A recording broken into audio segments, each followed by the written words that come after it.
ఒక్కొక్కసారి ఫేస్ ఎంత డల్‌గా ఉంటుంది అంటే అసలు గ్లోనే కనిపించదు. అలాంటప్పుడు ఈ ఫేస్ ప్యాక్ అయితే యూజ్ చేయండి. ఇన్‌స్టంట్ గ్లో అయితే చూస్తారు. అదేంటో మీకు చూపిస్తా వచ్చేయండి. ఈ ఫేస్ ప్యాక్ చేసుకోవడం కూడా చాలా సింపులే. దీనికి కావాల్సింది రెండే 2. నేనిక్కడ 5 ఆల్మండ్స్ తీసుకున్నా. అంటే 5 బాదం అండ్ 2 టేబుల్ స్పూన్ రైస్ నైటే నానబెట్టుకున్నా అనమాట. మార్నింగ్ ఆ వాటర్ పడేసి ఒకసారి నీట్‌గా వాష్ చేసేసుకొని ఇంకా మిక్సీ పట్టేసుకున్నాను. మీకు గనుక పింపుల్స్ ఉన్నాయనుకుంటే స్క్రబ్ అయితే చేసుకోకుండా డైరెక్ట్‌గా ఆ పేస్ట్ ఏదైతే ఉందో అది ఫేస్ ప్యాక్‌గా అప్లై చేసేసుకోండి. నేనైతే ఇక్కడ ఫస్ట్ స్క్రబ్ చేసుకొని ఒక 20 మినిట్స్ దాకా ఫేస్ మీద అయితే అప్లై చేసుకున్నాను. ఇంకా నన్ను చూసి మా మదర్ కూడా ఎనకాల ఫేస్ ప్యాక్ అప్లై చేసుకుంటున్నారనమాట.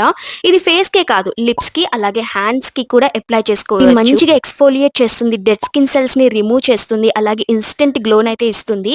దీన్ని వాష్ చేసేది కూడా మనం గోరువెచ్చని వాటర్‌తో అయితే వాష్ చేసేయండి. చూసారు కదా ఇన్‌స్టంట్ గ్లో, ఇన్‌స్టంట్‌గా డల్‌నెస్ అనేది రిమూవ్ అవుతుంది. లిప్స్ కూడా సూపర్ సాఫ్ట్ అవుతుంది. పైసలు కూడా మిగులుతాయి. ఇట్లాంటి మంచి టిప్స్ కావాలంటే మన ఛానెల్‌ని సబ్స్క్రైబ్ చేసుకోండి. Bye guys. Subscribe for